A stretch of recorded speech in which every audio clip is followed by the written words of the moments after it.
ब्रजमंडल धाम की, गिरिराज धरण की, श्याम सुंदर श्री यमुने महारानी की, गोपेश्वर महादेव की, रजरानी की, रसरानी की, महारानी की, वृषभानु दुलारी की, लाला के बाबा की, बाबा के लाला की, लाला बाबा दोनों की, और जगन्नाथपुरी में कहेंगे लाला के भैया की, लाला की बहन की, बहन भैया के लाला की।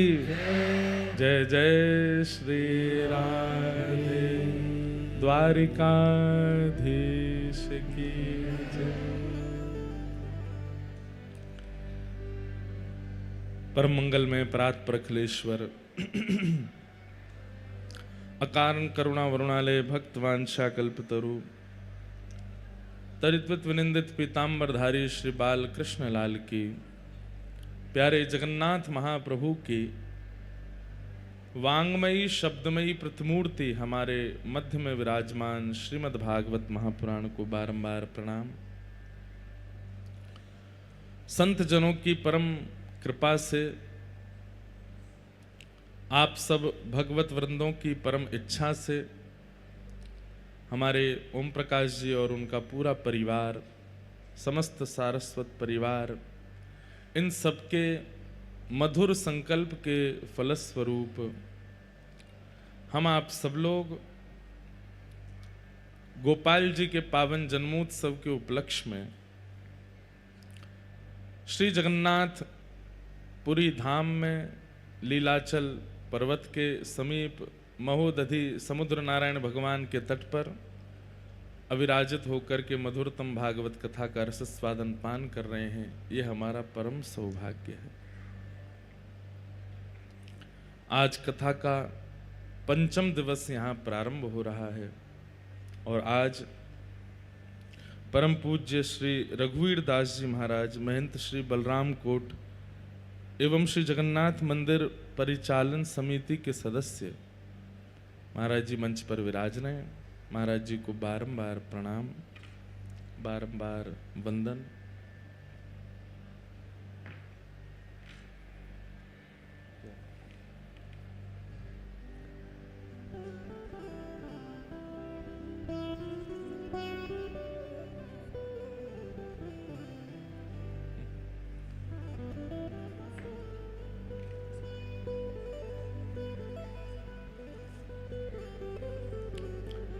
और अभी अभी हमारे श्री वैष्णव परंपरा के पूज्य महाराज जी उत्तर पारस मठ के श्री नारायण स्वामी जी महाराज भी अभी अभी पधारे हैं। महाराज जी को भी बारंबार प्रणाम।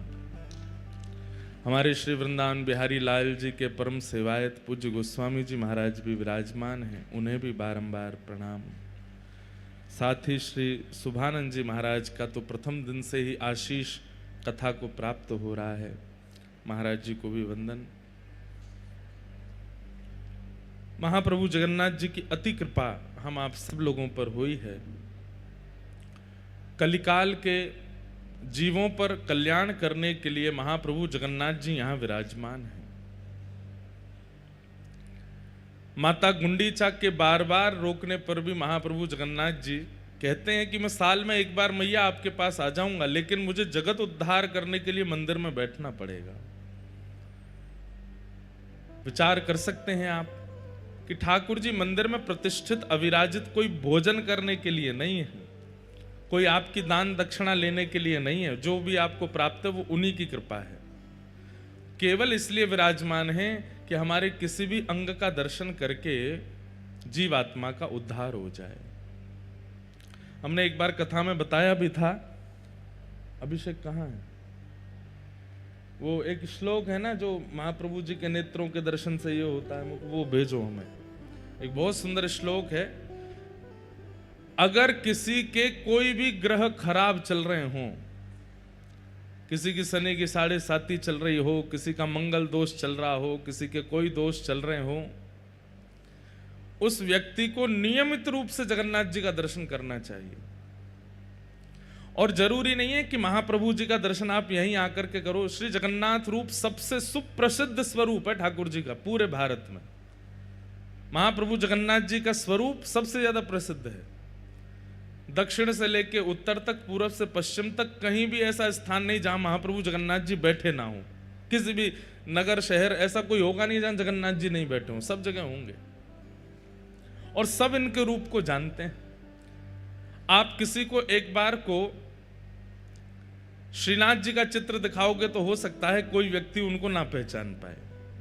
हो सकता है कि हमारे वृंदावन राधा रमन लाल जी, राधा वल्लभ जी, बिहारी जी का चित्र दिखाने पर भी हो सकता है वो व्यक्ति ये तो पहचान जाएगा ठाकुर जी हैं, वृंदावन के होंगे, पर कौन से हैं हो सकता है। दक्षिण में, अब आंध्र प्रदेश में, नॉर्थ ईस्ट में, अरुणाचल प्रदेश आदि सब तरफ चले जाओ, वहां के लोग शायद इतना नहीं जानते होंगे, पर जगन्नाथ जी का रूप आप दिखा दो सब पहचान जाएंगे। कौन है? बोले ये जगन्नाथ जी हैं, महाप्रभु जगन्नाथ हैं, सब जानते हैं। सबसे प्रचलित ठाकुर जी हैं भारत के महाप्रभु जगन्नाथ। तो आप दुनिया के किसी कोने में रहते हैं, आपका कोई भी ग्रह नक्षत्र खराब चल रहा हो, महाप्रभु जगन्नाथ जी का दर्शन करना नित्य प्रारंभ कर दीजिए।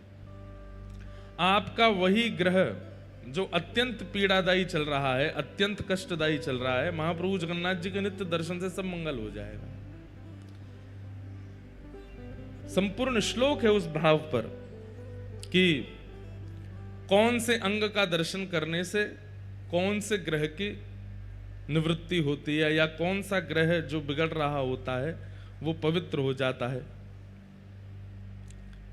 ऐसे हमारे महाप्रभु जगन्नाथ हैं। लेकिन हम लोग स्वार्थी क्यों बने? मेरे मन में आता है कि हम लोग स्वार्थी क्यों बने कि जो ग्रह खराब है उस ग्रह वाले ही अंग का दर्शन करें। सर्वांगण महाप्रभु जगन्नाथ। आपको एक गुप्त बात बता दें, महाप्रभु जगन्नाथ जी का जो मुख है ये श्री कृष्ण है, और यहां अधर से नीचे का जो अंग है जो वस्त्र में लिपटा रहता है वो श्री किशोरी जी हैं, वो श्री राधा रानी है। क्यों?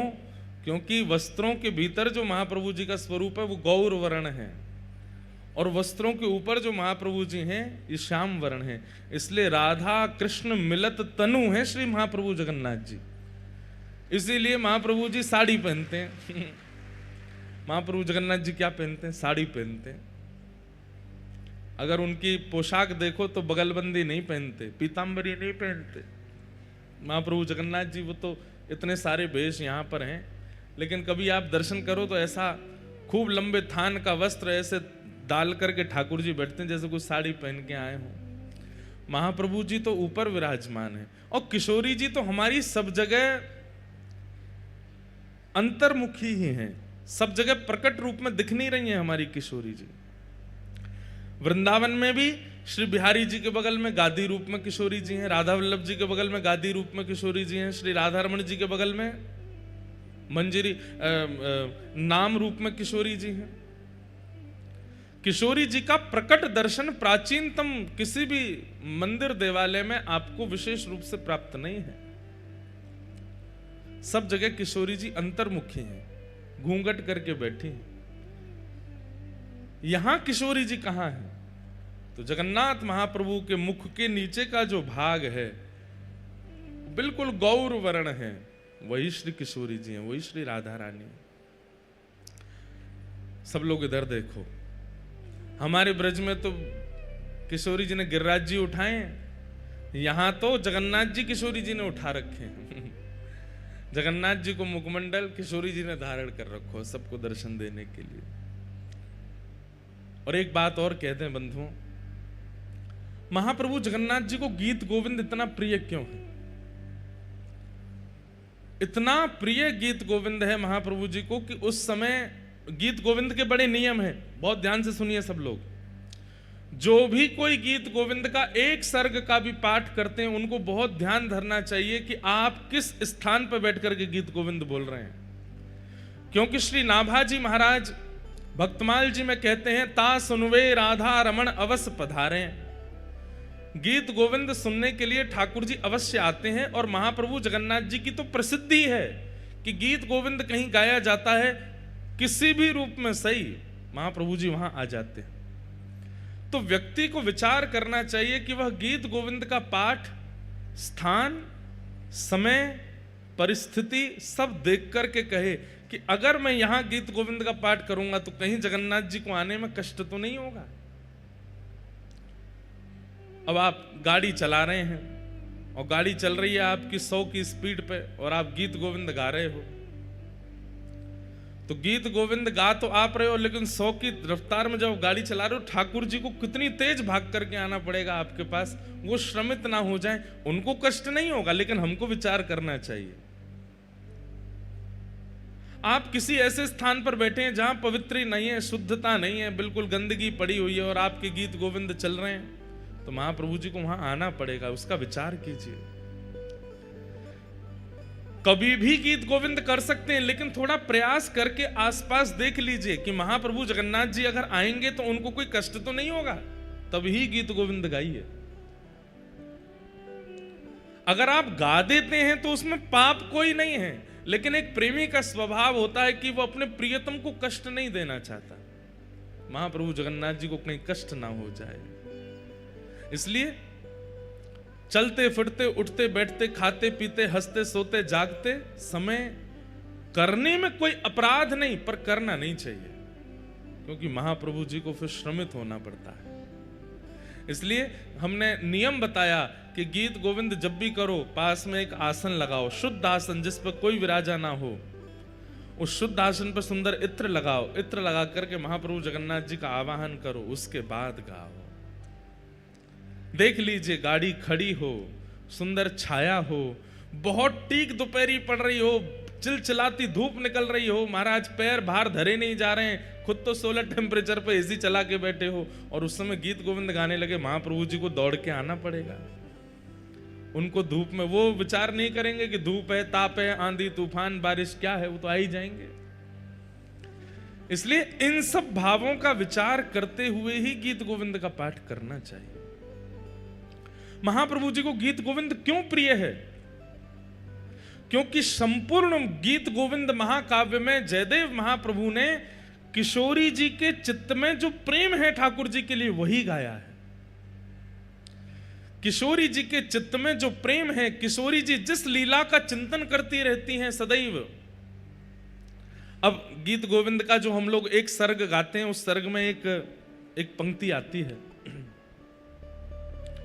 कालिया विषधारा गर्जन जनरंजन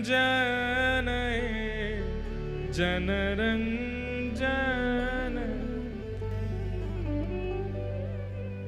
अब यहां पर क्या भाव है कि जब कालिया नाग के फण पर ठाकुर जी नृत्य कर रहे हैं, उस समय जन का रंजन हो रहा है, सब लोगों को सुख मिल रहा है। बहुत ध्यान से सुनिएगा, गीत गोविंद की एक एक पंक्ति उसमें एक लीला छुपी है।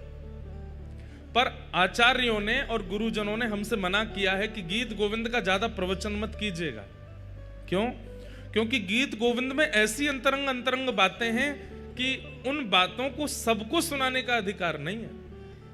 इसलिए गीत गोविंद कथा आपको सुनाने के लिए, कीर्तन आपको सुनाने के लिए, भजन आपको सुनाने के लिए, कवच आपको सुनाने के लिए, पर गीत गोविंद महाकाव्य केवल ठाकुर जी को सुनाने के लिए होता है। वो ठाकुर जी सुनते हैं, आप उसको समझ नहीं पाएंगे। अब गीत गोविंद में क्या कहते हैं, बोले जब कालिया नाग के ऊपर ठाकुर जी ने नृत्य किया, उस समय जन का रंजन हुआ। अब इसका सीधा अर्थ तो यह है कि ब्रजवासी यमुना जल पान नहीं कर पा रहे थे, गैया जमुना जल पी नहीं पा रही थी, इसलिए ठाकुर जी ने कालिया नाग को भगा करके समस्त ब्रजवासी जनों का रंजन किया, आनंद किया। लेकिन इसके पीछे गुप्त कथा क्या है? गुप्त कथा यह है कि ठाकुर जी जब वंशी बजाते हैं और ठाकुर जी जब गान करते हैं, तब किशोरी जी नृत्य करते हैं। ठाकुर जी बहुत निपुण हैं नृत्य में, ऐसा अद्भुत नृत्य ठाकुर जी करते हैं कि ठाकुर जी के नृत्य को देख करके सब सहचरियां सखियां जो देख लेता है वो देखता ही रह जाता है ठाकुर जी को। ऐसा नृत्य ठाकुर जी करते हैं।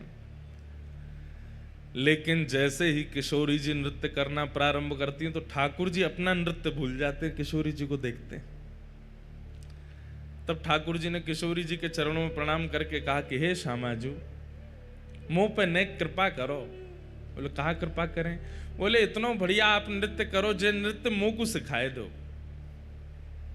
किशोरी जी से कही कि मोह को नृत्य सिखाए दो। श्यामा प्यारी श्याम को नृत्य सिखावे, श्यामा प्यारी श्याम को नृत्य सिखा। किशोरी जी ठाकुर जी को नृत्य सिखाते। गुरु और सिखाने वाले का एक स्वभाव होता है कि वो शिक्षा देने के बाद अपने शिष्य से कहता है कि अब जो मैंने सिखाया वो हमको दिखाओ, हमको बताओ, परीक्षा दो। तो ठाकुर जी ने नृत्य तो सीख लिया, लेकिन नृत्य सीखने के बाद में किशोरी जी से बोले हे श्यामाजू ऐसे नहीं दिखाऊंगा। बोले तो? बोले काउदना बढ़िया वारो मंच मिलेगो वहां नाच के दिखाऊंगा आपको। तो किशोरी जी रोज प्रतीक्षा कर रही हैं कि कब मंच मिलेगो, कब मंच मिलेगो। जैसे ही ठाकुर जी ने कालिया नाग को यमुना जी से बाहर निकाला, यमुना जी से बाहर निकालते ही ठाकुर जी ने जैसे ही अपने चरण धरे हैं, चरण धरते ही ठाकुर जी के मन में भाव आयो, या तो बढ़िया मंच नहीं मिलेगा, बढ़िया गुदगुदो सो मंच है, जहां चरण धरो वही मुख नीचे है जाए। अपने 1000 फन खोल लिए कालिया नाग ने। ठाकुर जी बोले या तो बढ़िया मंच नहीं मिलेगा, वर्सेटाइल मंच है, बिल्कुल गुदगुदो है। तो बाकी ब्रजवासी तो व्याकुल हो रहे थे। यशोदा मैया ने जब देखी नाग के ऊपर लाला चढ़ गयो तो मैया तो मूर्छित है के गिर गई वहीं पे। अरे मधुमंगल सीता मैया उतार के लाओ, जे सांप के ऊपर चढ़ गो है। ब्रजवासी तो व्याकुल हो रहे थे। तो फिर जयदेव महाप्रभु ने ये क्यों कहा कि जन रंजन है, ये सबको सुख मिल रहा है, यहां तो सब दुखी हो रहे हैं। नंद बाबा, यशोदा मैया, बलभद्र जी सब चिल्ला चिल्ला के लाला नीचे उतरिया। अरे सांप के फने लाला खा जाएगा तो नीचे आ जा। पर ठाकुर जी तो कूद कूद कर नृत्य कर रहे हैं। तांडव गति मुंडन पर तांडव गति मुंडन, हमारे ब्रज का ये पद है, एफ लो। तांडव गति मुंडन पर तांडव गति मुंडन पर तांडव गति मुंडन पर तांडव गति निरतत बनवारी। तांडव गति मुंडन पर तांडव गति, तांडव गति मुंडन पर तांडव गति निरतत बनवारी। तांडव गति मुंडन पर निरतत बनवारी। पम पम पम पगन धरत पम पम पम पगन धरत पम फम फम फननि ऊपर पम फम फम बिम बिम बिम बिनती करत बिम बिम बिम बिनती नाग वधू तारी। तांडव गति मुंडन पर तांडव गति मुंडन निरतत बनवारी। तांडव गति मुंडन निरतत बनवारी। शम शम शनकादिक शम शम शम शनका शम शम शम शनकादिक शम शम शम नम नम नम नारद मुनि नम नम नम नारद मम मम मम महादेव मम मम मम महादेव बम बम बलिहारी। तांडव गति मुंडन पर तांडव गति मुंडन निरतत बनवारी। तांडव गति मुंडन पर विविध विविध विद्याधर विविध विविध विद्याधर दम दम दम देव सकल दम दम दम देव सकल गम गम गम गुणी माधव गम गम गम गम गम गम गुणी गंधर्व गम गम नाचत दे तारी तांडव गति मुंडन पर तांडव गति मुंडन निरतत बनवारी तांडव गति मुंडन पर ठाकुर जी नृत्य कर रहे हैं तांडव। और महाराज ऐसा नृत्य ठाकुर जी ने किया, इससे बढ़िया गुरु के द्वारा सिखाई गई शिक्षा और कौन बता सकता है। गुरु ने कोई शिक्षा प्रदान की और आपने उस शिक्षा का प्रदर्शन करके गुरु को प्रसन्न कर दिया तो कोई बड़ी बात नहीं, लेकिन गुरु के द्वारा शिक्षा प्रदान की गई उस शिक्षा से आपने गुरु के सहित पूरे ब्रह्मांड को प्रसन्न कर दिया, ये गुरु के लिए सबसे प्रसन्नता है। ठाकुर जी बोले, हे श्यामाजू अकेले बिलाज के आपको खुश नहीं करूंगा, तो बोले तीनों लोग वाहवाही करेंगे और सब खोजन लगेंगे कि भैया इतना सुंदर नृत्य सिखावे वाले आपके गुरु जी कौन है, ऐसा नृत्य करूंगा मैं तो। आहा बिम बिम बिम बिनती करत बिम बिम बिम बिनती चम चम चम चरण ऊपर चम चम चम नम नम नम नृत्य करत नम नम नम नटवर गिरधारी तांडव गति मुंडन पर तांडव गति। यहाँ जगन्नाथपुरी में भी एक दिन कालिया नाग मर्दन लीला होती है और उस दिन महाप्रभु जगन्नाथ जी के नीचे भी शेष नाग बनाया जाता है और महाप्रभु जगन्नाथ उसके ऊपर नृत्य करते हैं। यहाँ पर भी वो लीला होती है। सूरदास प्रभु की वाणी सूरदास प्रभु की वाणी। आप लोग केवल सुनने आते हैं, बैठ के बढ़िया आराम फरमाते हैं, कुछ करते नहीं है। अरे भैया गाओ हमारे साथ में, सूर ताली मत बजाओ, नहीं बजा पाओगे, केवल गाओ। सूरदास प्रभु की वाणी सूरदास प्रभु की वाणी सूरदास प्रभु की वाणी सूरदास प्रभु की वाणी सूरदास प्रभु की वाणी सूरदास प्रभु की वाणी किम किम किन्हु न जानी किम किम चम चम चम चरण परत चम चम चम चरण परत निर्भय कियो काली तांडव गति मुंडन पर तांडव गति निरतत बनवारी तांडव गति मुंडन पर तांडव गति मुंडन निरतत गिरधारी तांडव गति मुंडन पर तांडव बम बम बम बलि जी जात बम बम बम बलि बम बम बम बलि जात बम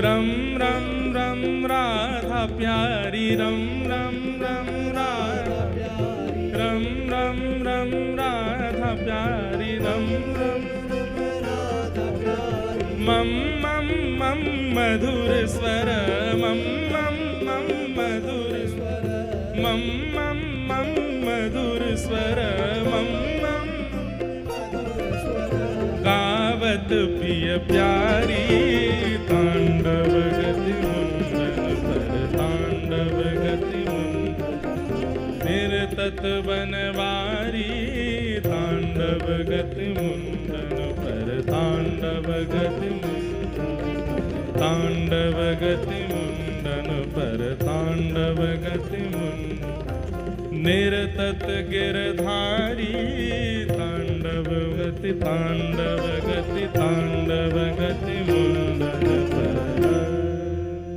बोलो कालिया जनार्दन भगवान की जय। आहा।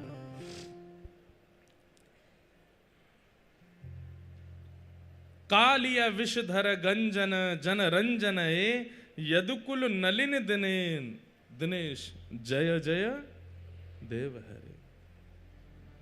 तो ठाकुर जी कालिया नाग के ऊपर नृत्य कर रहे हैं।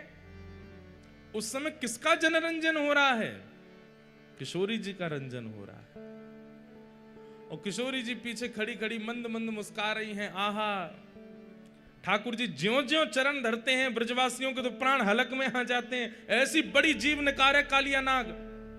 लेकिन किशोरी जी तो ताल दे रही हैं, जैसे कोई गुरु दूर खड़े होकर के ताल देता है, ऐसे किशोरी जी ताल दे रही हैं और ठाकुर जी नृत्य कर रहे हैं। भगवान की इन अंतरंग लीलाओं को, इन रसमयी लीलाओं को प्रकट किया है श्री जयदेव महाप्रभु ने गीत गोविंद महाकाव्य में। इसलिए ठाकुर जी, अभी जब हम ये पूरा प्रसंग गा रहे हैं, जैसे ही मैंने कहा कालिया विषधर गंजन, विश्वास मान लीजिएगा मंदिर में चाहे षोडशोपचार चल रहे हो, लेकिन जगन्नाथ जी दौड़ के पंडाल में आ गए हैं। तुरंत ठाकुर जी आ जाते हैं, अरे कोई गीत गोविंद सुना रहे है। इसीलिए हमने विस्तार से पूरा पद गा दिया कि महाप्रभु जी इतनी दूर से आए तो थोड़ी देर सुन के तो जाएं। और जब आप लोग तो बैठे चुपचाप हमको देख रहे थे, पर हमको लग रहा था सामने कालिया नाग प्रकट हो गया और महाप्रभु जगन्नाथ जी उस पर नृत्य कर रहे हैं, भाव से नाच रहे हैं। वैसे तो हमारे वृंदावन चंद लाला बड़े छोटे और हल्के होंगे, कालिया नाग पे इतना जोर नहीं पड़ा होगा, लेकिन अगर जगन्नाथ महाप्रभु कालिया नाग के ऊपर चढ़ गए होते, नृत्य वित्य तो खत्म, वो मैं मर जाता। ऐसे भारी भरकम दाल भात खा खा के ऐसे तगड़े है गए ठाकुर जी। इसलिए ठाकुर जी को गीत गोविंद बहुत प्रिय है। ये महाकाव्य ठाकुर जी को अति प्रिय है।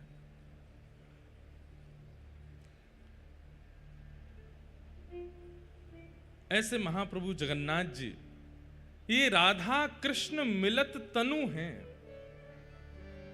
आपको पता है महाप्रभु जगन्नाथ जी ऐसी माला नहीं पहनते। ऐसी माला मतलब जिन मालाओं में गांठ लगी हो, जो ऐसे गोल हो, पूरी जोड़ हो, एक ही हो, ऐसी माला महाप्रभु जगन्नाथ जी नहीं पहनते। कैसी पहनते हैं?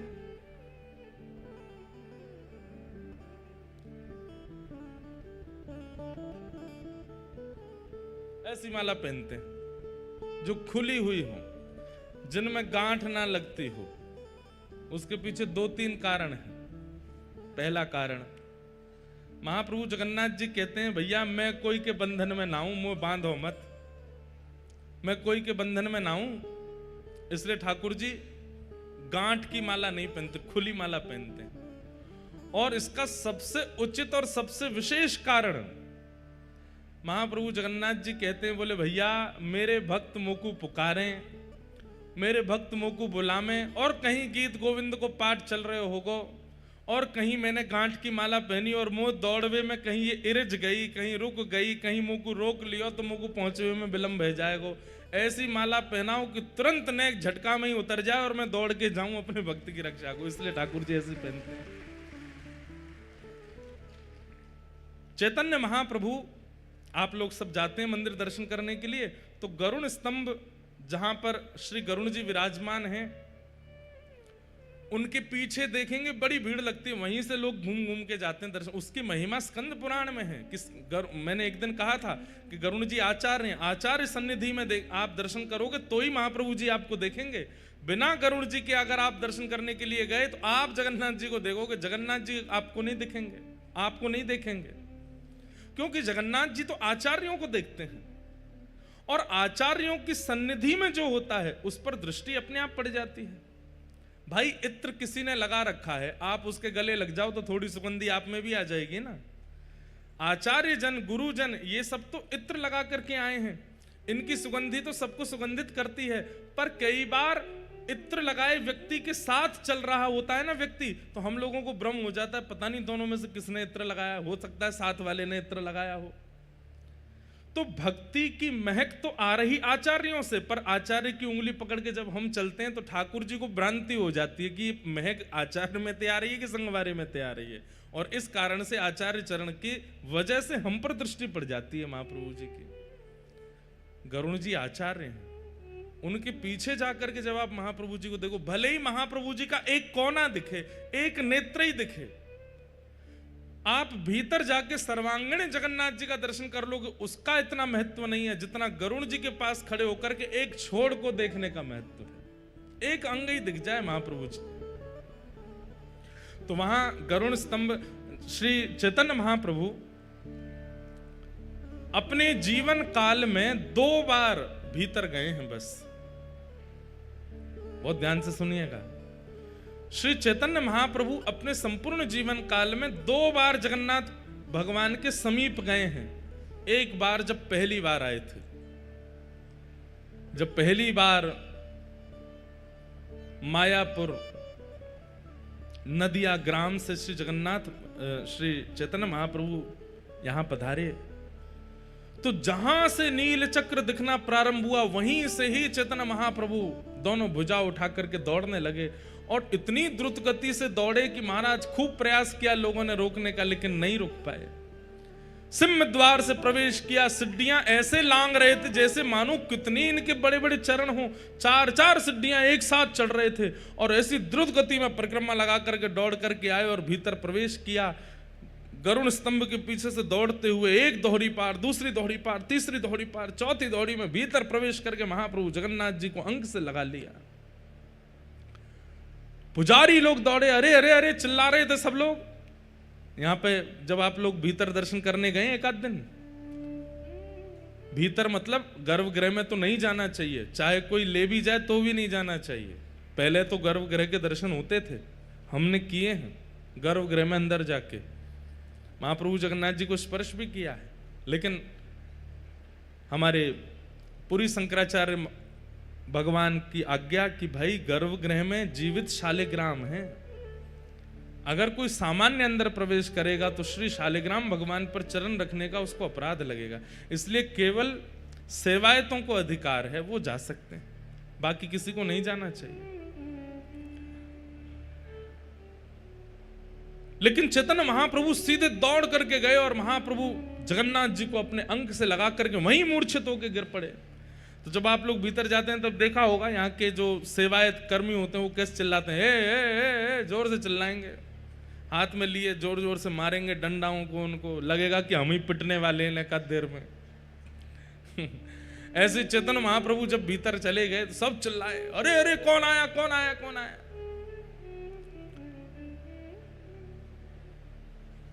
सब लोगों ने देखा तो भावावेश में पड़े हैं, नेत्रों से अश्रु नहीं सर्वांगीण अंग से अश्रुपात हो रहे थे।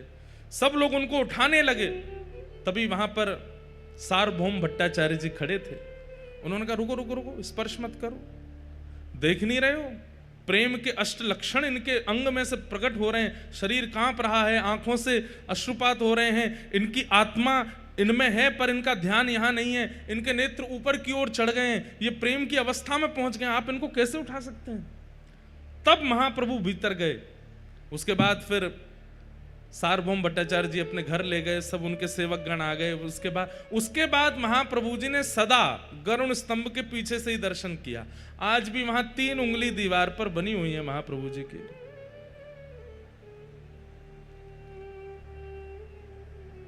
आज भी महाप्रभु जी की 3 उंगलियां अंकित हैं गरुण स्तंभ के पीछे की दीवार पर। और दूसरी बार गर्भगृह में प्रवेश किया अपने लीला संवरण के समय। श्री चैतन्य महाप्रभु जब अपनी लीला विश्राम कर रहे हैं, उस दिन चैतन्य महाप्रभु दौड़ करके गए और भीतर जाकर के सब पीछे पीछे दौड़ रहे हैं, कोई देख नहीं पाया, दौड़ करके गए गरुड़ स्तंभ के पीछे से होकर के दोहरी पार 1 2 3 4 5। और जैसे ही महाप्रभु जगन्नाथ जी के गर्भगृह में प्रवेश हुए, महाप्रभु जगन्नाथ जी का जाकर के गाढ़ आलिंगन किया। महाप्रभु जी ने तुरंत दोनों दरवाजे बंद कर दिए मुख्य, और जब खोल करके भीतर देखा तो श्री चैतन्य महाप्रभु जगन्नाथ जी में विलीन हो गए, महाप्रभु जी में विराज गए। इन 2 बारों के अलावा महाप्रभु जगन्नाथ जी का दर्शन स्वयं चैतन्य महाप्रभु जी ने भी भीतर जाके नहीं किया, दूर से ही करते थे। बाकी सब जगह तो हमारा भी मन होता है कि पुजारी लोग हमको भीतर ले जाए खींच के, लेकिन पता नहीं जगन्नाथ जी में ऐसी इच्छा होती है। खूब हमारे सब मित्र हैं, सब हमारे सेवायत ले जाते हैं कहीं ना कहीं से, लेकिन मन होता है कि पीछे से ही दर्शन करें, जहां से हमारे आचार्यों ने किए वहीं से ही दर्शन करें महाप्रभु जी का। तो श्री चैतन्य महाप्रभु गरुड़ स्तंभ के पीछे खड़े होकर के वो कैसे दर्शन करते थे, ध्यान से सुनो। अब भीड़ तो बहुत होती है, आप लोगों को भी लगता होगा किसी के कंधा पे चढ़ जाएं, कोई स्टूल दे दे, नेक तो दिख जाएं जगन्नाथ जी। एक छलांग मारो, एक बार में जितने जगन्नाथ जी दिख जाएं उतने जगन्नाथ जी को नेत्रों में बंद करके मंदिर से निकल के बाहर आ जाओ और कहीं एकांत में बैठ करके नेत्र बंद करके फिर उस सर्वांगीण अंग का चिंतन करो। जगन्नाथ जी के दर्शन की विधि है। जो थोड़े से दिखे बस उन्हीं को ही बार बार पुनः पुनः पुनः पुनः वही देखते रहो नेत्रों में। और चैतन्य महाप्रभु क्या करते थे, उस छवि को नेत्रों में धारण करके फिर मानसी सेवा करते थे जगन्नाथ जी की। कैसी सेवा? आओ जगन्नाथ जी, आपके लिए मैं सुंदर मलाई लाया हूं, लो मेरे हाथ से पाओ। आहा, महाप्रभु जगन्नाथ जी मुख खोल करके पा रहे हैं। महाप्रभु जगन्नाथ जी को आसन लगाया है, उस पर बैठाया है, कुछ चर्चा कर रहे हैं, महाप्रभु जी उसका उत्तर दे रहे हैं। कभी आरती करते हैं, कभी नैवेद्य पधराते हैं, कभी बलैया लेते हैं, कभी कुछ करते हैं। तो चैतन्य महाप्रभु बंगाल से आए थे, उनको पता तो उनको सब था, लेकिन लीला करनी थी। तो ऐसी ही गांठ की माला बना करके जैसे ही महाप्रभु जी को पधराई, माला टूट के अपने आप गिर गए मानसी में। चैतन्य महाप्रभु बोले, ये माला क्यों गिर गई?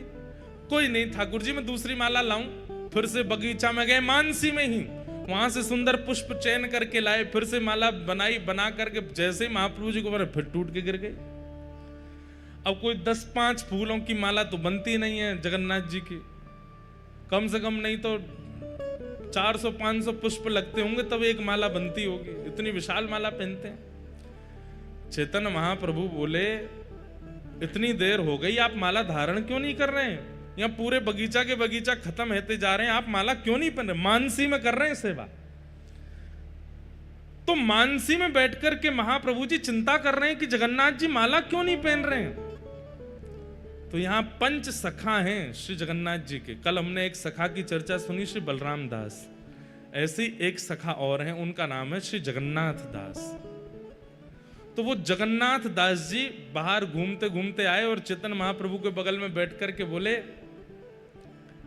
आपकी मालाएं बार बार इसलिए टूट रही हैं क्योंकि आप गांठ बांध रहे हो, गांठ खोल करके पहना दीजिए, जगन्नाथ जी धारण कर लेंगे। तो चैतन्य महाप्रभु को यह चिंतन हुआ कि मेरे मानसी में मैं क्या सेवा कर रहा हूं, इसको कैसे पता? मैं अपनी मानसी में माला बना करके पहना रहा हूं, ये इसे कहां से दिख रहा है? पूछने लगे, भाई तुम कौन हो? बोले, पहले माला पहनाओ फिर बताऊंगा। चैतन्य महाप्रभु ने फिर माला बनाई और उसमें गांठ नहीं लगाई। जैसे ही महाप्रभु जी को धारण कराई, श्री जगन्नाथ महाप्रभु जी ने माला स्वीकार कर ली।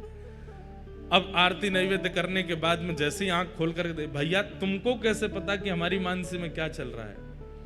बोले, क्योंकि मैं भी यहां मानसी में दर्शन करता हूं जगन्नाथ जी के। तो मैं मानसी में जब अंदर बैठ करके महाप्रभु जी को देख रहा था तो बार बार आप आकर के माला पहना रहे थे, ये मुझे दिख रहा था। मेरी मानसी में ये दिख रहा था कि आप बार बार आके माला पहना रहे और वो माला टूट टूट करके गिर रही है। इसलिए महाप्रभु जगन्नाथ जी ने मुझे आज्ञा की कि ये बंगाल से आए हैं, अभी इनको यहाँ की रीति पता नहीं है, आप इनको बता दीजिए कि माला बांध के नहीं खोल के पहनाए। क्यों? मेरा भक्त कहीं से पुकारेगा तो मुझे दौड़ के जाने में कोई बंधन ना हो जाए। महाप्रभु चैतन्य महाप्रभु जी ने उन जगन्नाथ दास जी को हृदय से लगा लिया, अत्यंत नेत्र सजल हो गए। क्यों?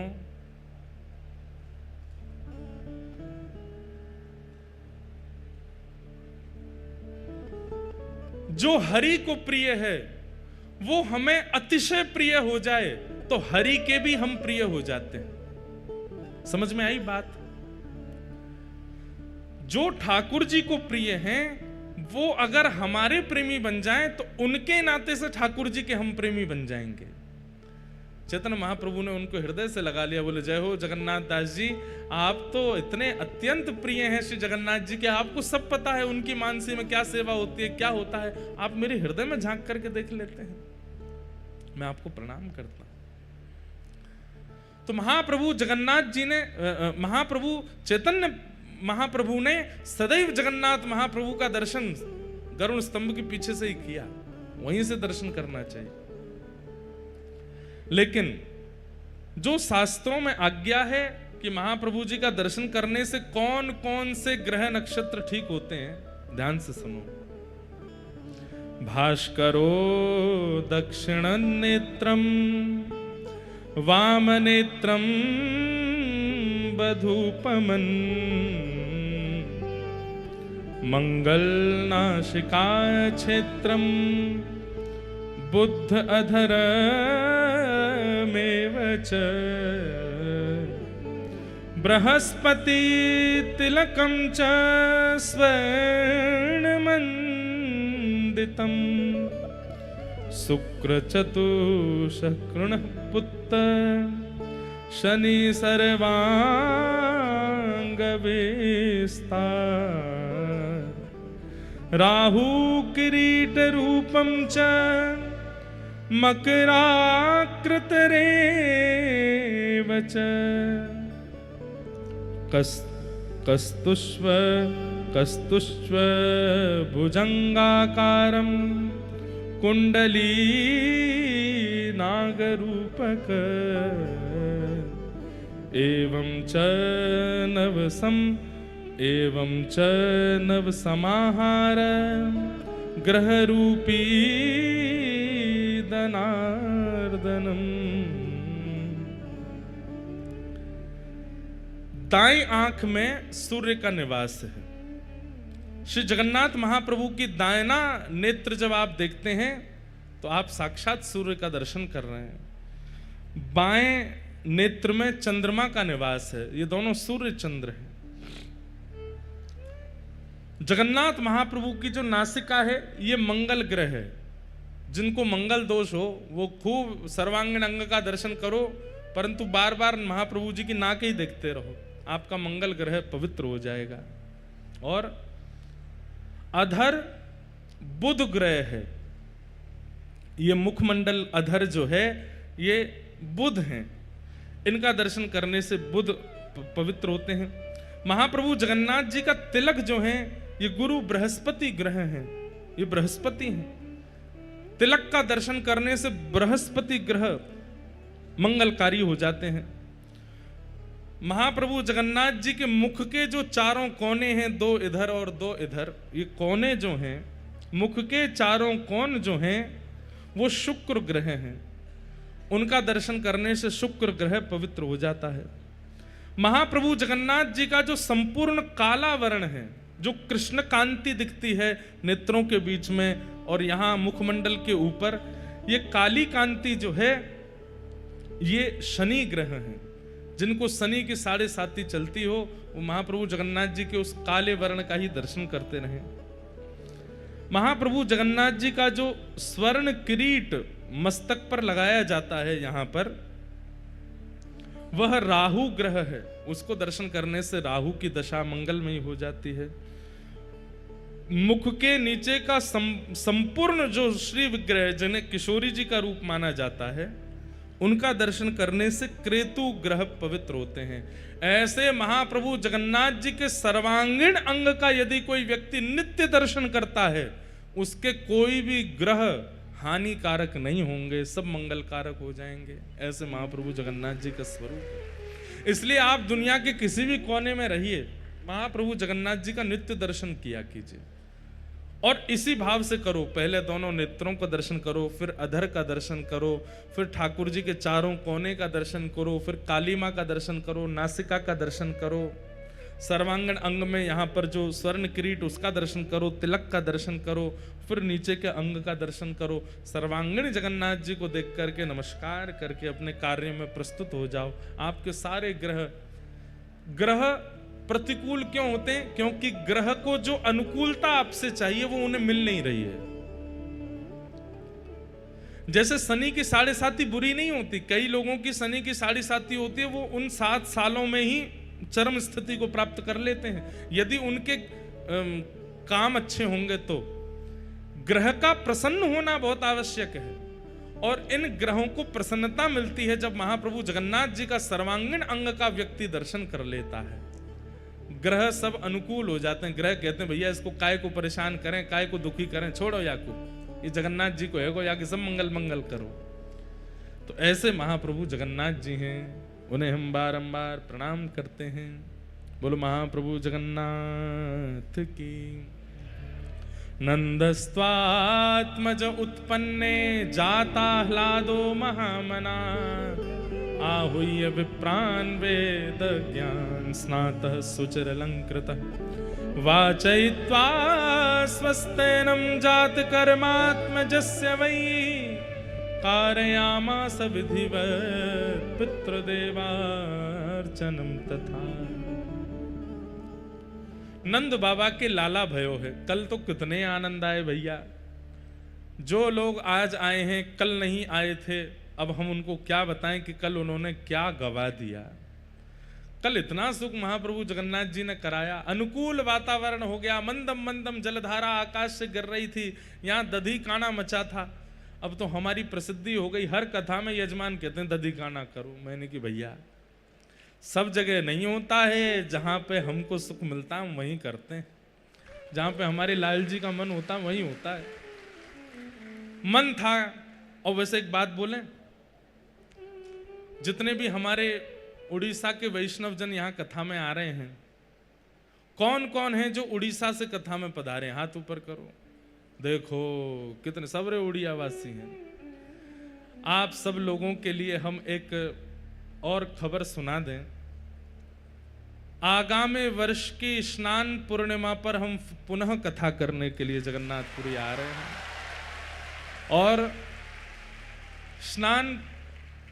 स्नान पूर्णिमा से एक दिन पहले कथा विश्राम होगी।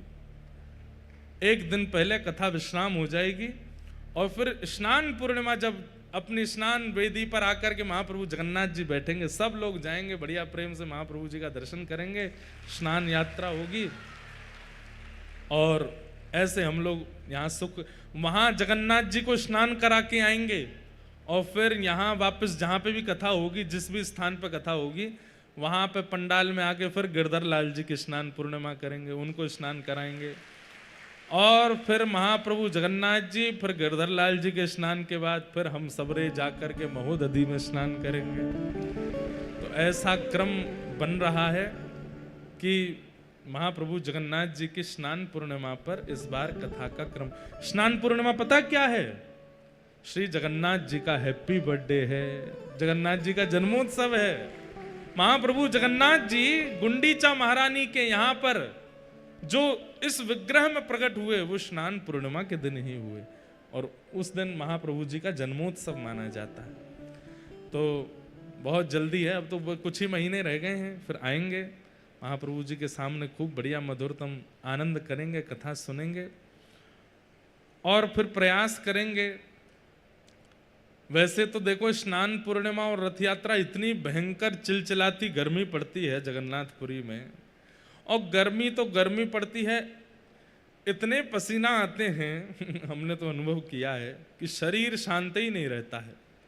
ऐसा लगता है कि स्नान पूर्णिमा वाले दिन जगन्नाथ भगवान नहा करके खींच गए हों, रुक जाओ दारी क्यों, तुमने इतना नहाया मुझको, रुक जाओ, तुम्हारे अंग ते जल जावेगो, नहीं नहाते ही रहोगे। ऐसी गर्मी जगन्नाथपुरी में पड़ती है कि नहाते ही रहते हैं यहाँ पे। लेकिन एक बार स्नान पूर्णिमा पे कर जाएंगे, और फिर उसके अगले साल, या वैसे तो 28 तक सब कथाओं का क्रम है, लेकिन बहुत जल्दी फिर रथ यात्रा पर भी कथा करेंगे। पूरी रथ यात्रा में यहाँ विराजें, और कथा का समय रखेंगे रात्रि 10 बजे से 2 बजे तक क्यों?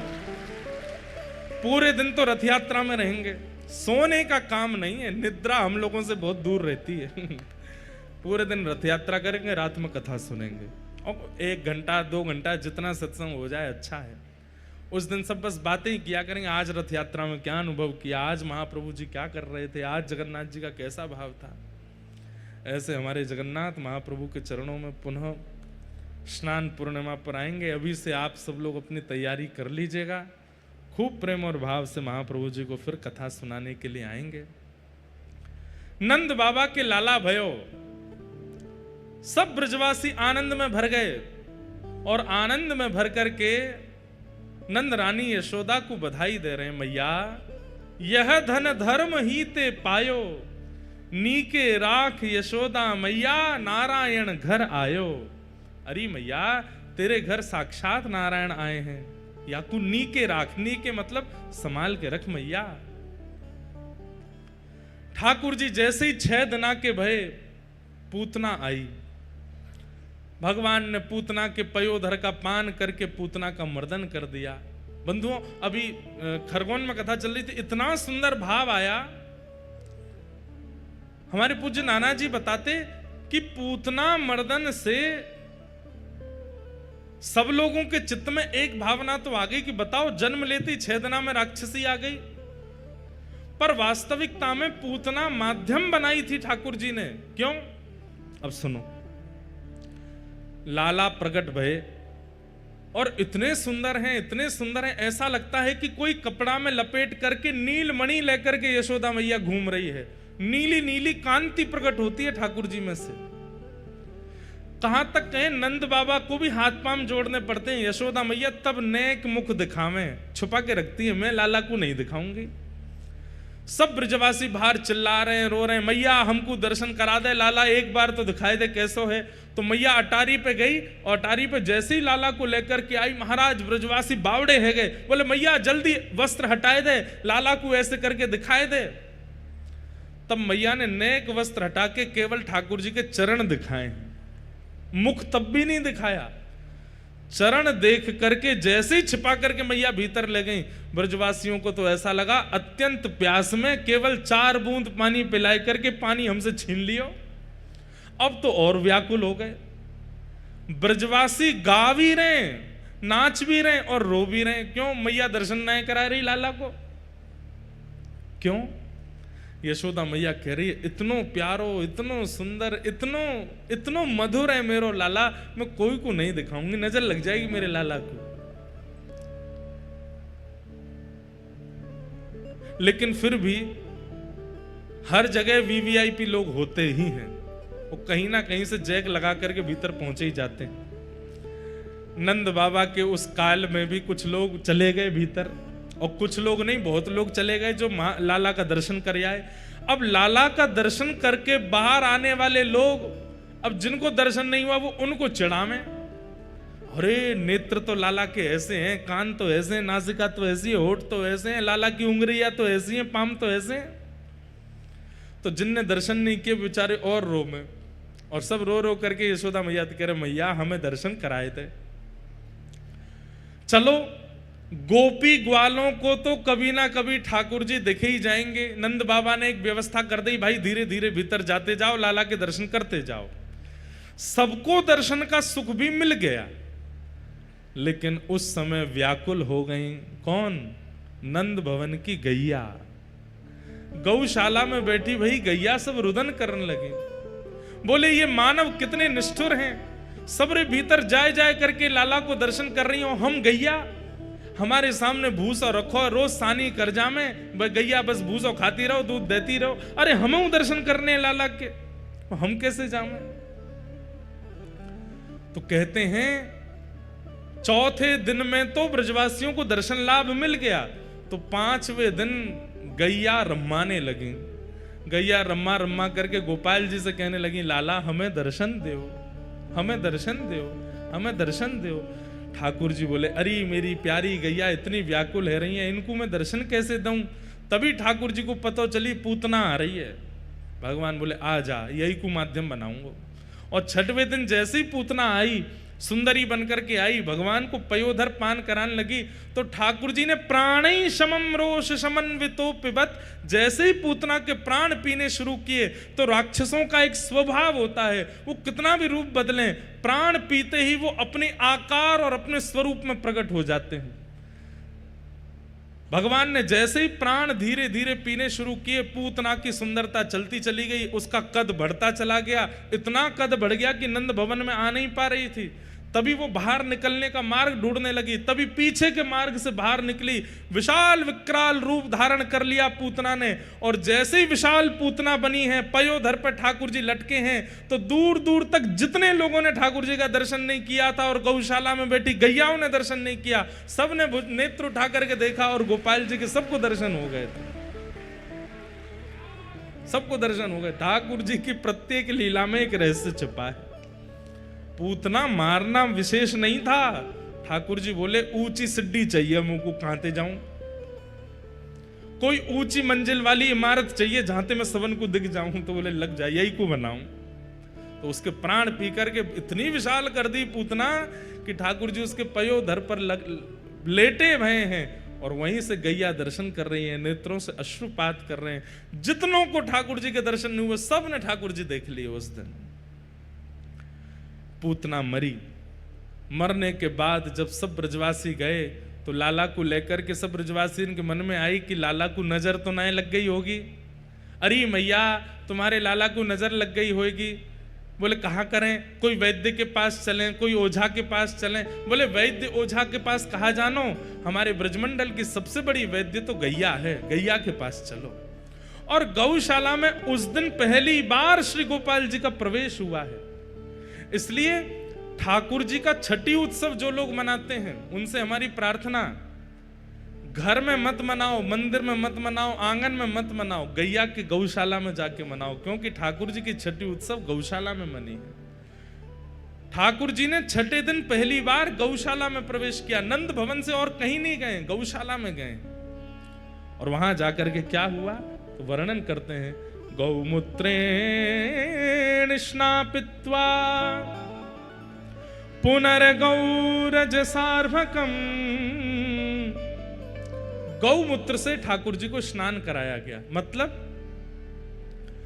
ठाकुर जी क्षमा प्रार्थी हैं, गैयाओं से कह रहे हैं अरे गैया जे सबरे ब्रजवासी मेरो दर्शन कर ले गए, सबरे मानव मेरो दर्शन कर ले गए, पर मेरी वास्तविक मैया ने मेरो दर्शन नहीं कियो, मैं तुमको दर्शन देवे आया हूं।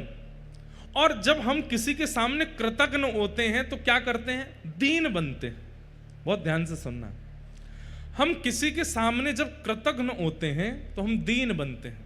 जैसे किसी ने हम पे बहुत बड़ा उपकार किया और हम रिटर्न में उसको धन्यवाद नहीं कह पाए, तो वर्षों बाद वो व्यक्ति मिलता है तो हम क्या करते हैं, अरे भैया आपने हमारी बहुत, हम आपसे कुछ, हम तो दे भी नहीं पाए, आपके चरण छूते हैं, आपको प्रणाम करते हैं, इसको कृतज्ञता कहते हैं। तो ठाकुर जी गैयाओं के सामने अति कृतज्ञ हो गए और अति कृतज्ञता के रूप में ठाकुर जी ने क्या किया, बोले इनके मूत्र से मुझे स्नान कराओ, गौमूत्रेण स्नापित्वा।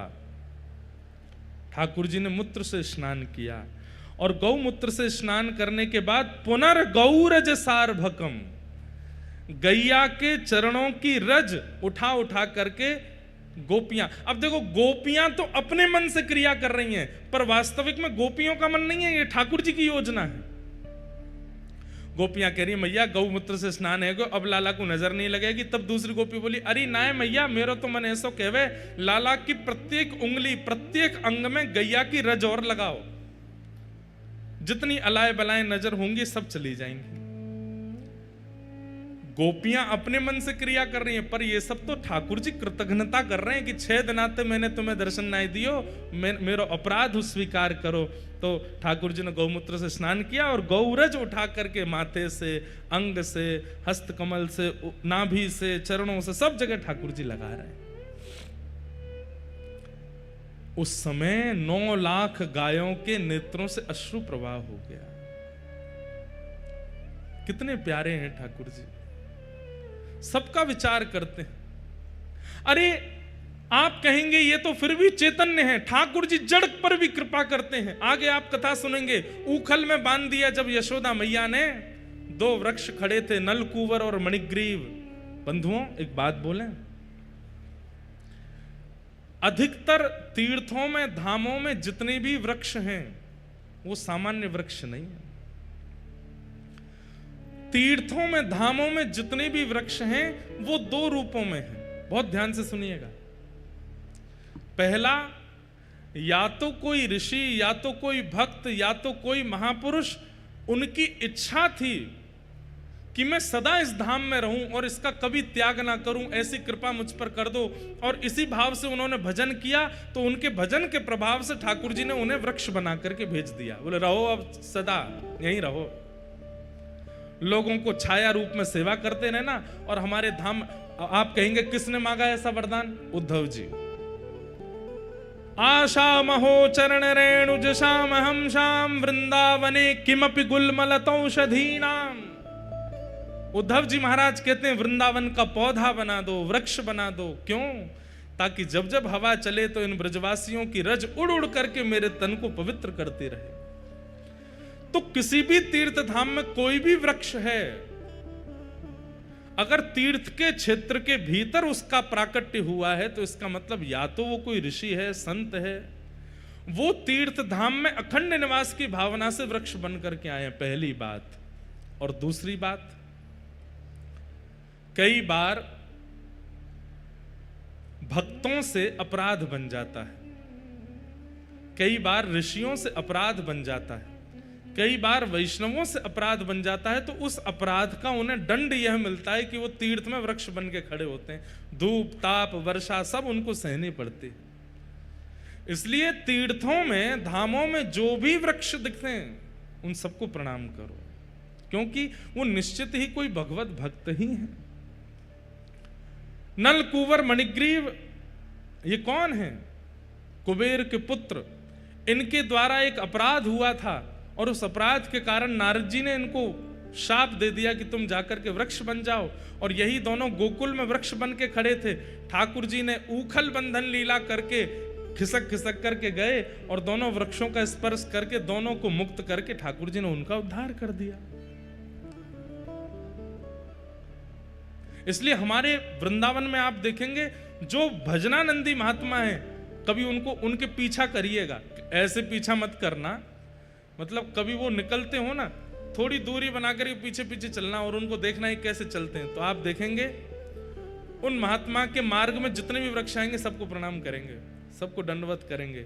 दो बातें इसके पीछे भी। पहली बात कि ये कोई वैष्णव हैं, इनको प्रणाम करेंगे तो इनकी कृपा हम पर होगी, हमारी भक्ति बढ़ेगी। और दूसरी बात, हम अभी राधा रमन जी दर्शन करके आए हैं, अब ये वृक्ष तो भीतर नहीं जा सकता, पर हमें दर्शन का जितना पुण्य मिला स्पर्श करके हम थोड़ा इनको दे देते हैं ताकि इनको भी अनुभव हो जाए कि भीतर ठाकुर जी कैसे हैं। और बड़ी भावनाएं बंधुओं कहां तक कहें। तो पूतना मर्दन लीला के माध्यम से ठाकुर जी ने गैयाओं को दर्शन कराया। ऐसे गौ पालक गोपाल जी को हम बारंबार प्रणाम करते हैं। धीमे धीमे ठाकुर जी नैकौर बड़े हैन लगे। 3 महीना के ठाकुर जी भये, जैसे ही करवट बदली महाराज, करवट उत्सव मनाया यशोदा मैया ने। सब ब्रजवासी आए, भगवान को आनंद कराने लगे। गदमदरा से लाला हैं, खूब हाथ पांव मोटे ताजे हैं। कोई गोपी गाल खींचे, कोई गोपी हाथ खींचे, कोई गोपी पाम खींचे। अच्छा एक बात बताएं, देखो हमारी कथा या तो आप ध्यान पूर्वक नेत्र खोल के सुना करो या फिर नेत्र बंद करके सुना करो, बस सो मत जाइयो। पतो चली नेत्र बंद किए कि ये लुढ़क गए। महाराज जी आप ही बोले थे। नेत्र खोल करके सुनेंगे तो हमें मत देखो, लीला का चिंतन करो। जो बता रहे हैं वो लीला कैसी है, और अगर देख करके वो लीला नहीं प्रकट होती तो नेत्र बंद करके जो शब्द सुनते हो उस लीला का चिंतन करो। अब देखो ठाकुर जी कैसे हैं, गदमदरा से हैं, खूब मोटे ताजे हैं ठाकुर जी। 3 महीना के लाला हैं। जैसे कभी फेविकॉल होता है ना, बड़े ड्राम वाला फेविकॉल, वो बड़ी सी किसी पात्र से ऐसे उसको निकालो तो ऐसी जेली जेली सी टपकती रहती है ना उसमें से। ऐसे ठाकुर जी के गाल हैं, बैठा दो यूं लटक जाते नीचे। ठाकुर जी के हाथ उठाओ तो यहां से यूं लटकते हैं महाराज, गद मदरा से लाला है, इतने प्यारे लगते हैं कि क्या कहें। उसमें भी यशोदा मैया वस्त्र नहीं पहनाती लाला को। क्या पहना में? बोले कंठ में ने एक सुंदर सी सोने की आभूषण पहना दिए, बीच में यहाँ बगनखा पहनो है, एक माला पहनी है, एक कौंधनी पहनी है, पामन में सोने के कड़ूला हैं, हाथन में बस इतना ही श्रृंगार है लाला को। वस्त्र नहीं पहनते ठाकुर जी, स्वर्ण आभूषण पहन करके। और वो स्वर्ण आभूषण भी कैसे हैं? प्रत्येक आभूषण में छोटे छोटे धुनी आती है, ध्वन निकलती है, छोटे छोटे घुंघरू हैं सबरे आभूषणों में। तो ठाकुर जी उनको बजाते रहते हैं, बैठे बैठे सुख लेते रहते, खेलते रहते हैं अपने आभूषणों से। ऐसे मैया ने आभूषण बनवाए। नील वर्ण के ठाकुर जी हैं, और जैसे ही गोपियां आकर के लाला के ऐसे गाल पकड़ करके नेक खींचे, सोई गाल लाल पड़ जाते हैं, तो ऐसा लगता है नील सरोवर में कमल प्रकट हो गए हों। और जहां जहां गोपियां पकड़ती हैं लाला को, नेक पकड़ करके खींचे, तो वहां वहां गुलाबी हो जाते हैं। तो नील सरोवर तो श्याम सुंदर, और गुलाबी गुलाबी उनमें पुष्प प्रकट है गए हों, देख करके गोपियों का मन हरण हो जाता है। लेकिन गोपियों को तो सुख मिलता है, ठाकुर जी रोने लगते हैं। कोई गाल खींच रहा हो, कोई हाथ खींच रहा हो, कोई पाम खींच रहा हो। तो मैया लाला को उठा करके ले जाती है, एक बैलगाड़ी के नीचे सुवाई दे। सब रे आए करके छेड़े मेरे लाला, यहां सोवे को लाला। जैसी मैया भीतर गई, ठाकुर जी ने अपना पैर बड़ा करके महाराज पाद प्रहार किया, बैलगाड़ी गिर गई और उसी के ऊपर सक्टासुर का वध हो गया। ब्रजवासी सब दौड़े, लाला को जाकर के उठायो। मैया ने पूछी बैलगाड़ी कैसे गिरी? तो बालक बोले मैया तेरे लाला नहीं गिरी है। मैया बोली हम बे नेक ससो मेरो लाला हिले डुले है ना है, और तुम कह रहे हो जाने बैलगाड़ी गिर दी। बंधुओं, महाप्रभु जगन्नाथ जी को देखो आप, कैसे महाराज विराजमान हैं, विशाल का स्वरूप है ठाकुर जी का। लेकिन इनकी लीलाएं बिल्कुल लालाओं जैसी हैं, छोटे बालक की तरह लीला करते हैं।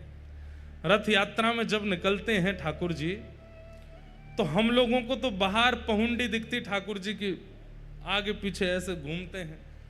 लेकिन जहां कैमरा भी नहीं जा पाते भीतर, हमको सब सेवायत जन